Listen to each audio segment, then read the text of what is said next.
السلام عليكم.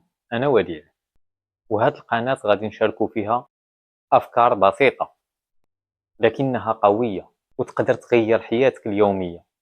اليوم غادي نعطيك 5 د الأفكار صغيرة، غير بتطبيقهم كل نهار تقدر تشوف فرق كبير في حياتك. ويلا نبداو. الفكرة الأولى: نظم وقتك.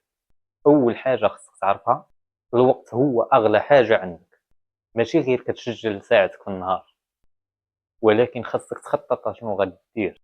كل صباح كتب 3 د الحاجات مهمة خاصك ديرهم اليوم وبس، ما كاينش الضغط، المهم تركز. صدقني غير هاد الخطوة غادي تخليك أكثر إنتاجية وأقل توتر. الفكرة الثانية: تعلم حاجة جديدة كل يوم، ممكن تكون معلومة قصيرة أو مهارة صغيرة أو حتى نصيحة في حياتك اليومية. مثلا اليوم تعلم كيفاش ترتب المكتب ديالك بطريقة عملية، وغدا كيفاش دير ميزانية صغيرة. التعلم المستمر كيعطي لدماغك طاقة جديدة وكتخلي الحياة ديالك اليومية أسهل. الفكرة الثالثة: الصحة والعقل والجسم. ما يمكنش لينا ننجحوا إذا صحتنا مهملة. جرب تمشي 20 دقيقة كل يوم أو مارس أي رياضة بسيطة في الدار.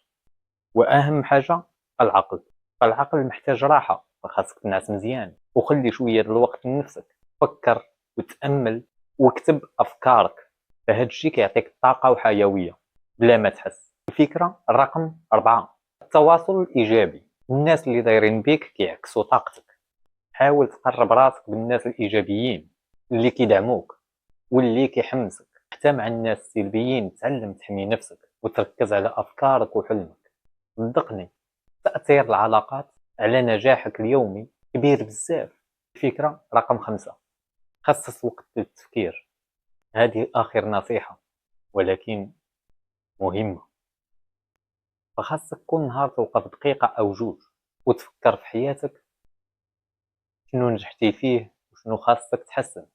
كتعيد أفكارك، كتعيد ترتيب أولوياتك، وكتحس براسك مستعد تواجه أي تحدي. هذه طريقة بسيطة باش تبقى محافظ على حياتك. فإذا طبقتي غير وحدة من هذه الأفكار فغادي تحس بالفرق في حياتك اليومية. أما إذا طبقتيهم كاملين فالفرق غادي يكون كبير. دابا بغيت نعرف منك، فأي فكرة عجباتك أكثر وشنو غادي تبدا تطبق من اليوم؟ اكتب لي في التعليقات وما تنساش تشارك في القناة.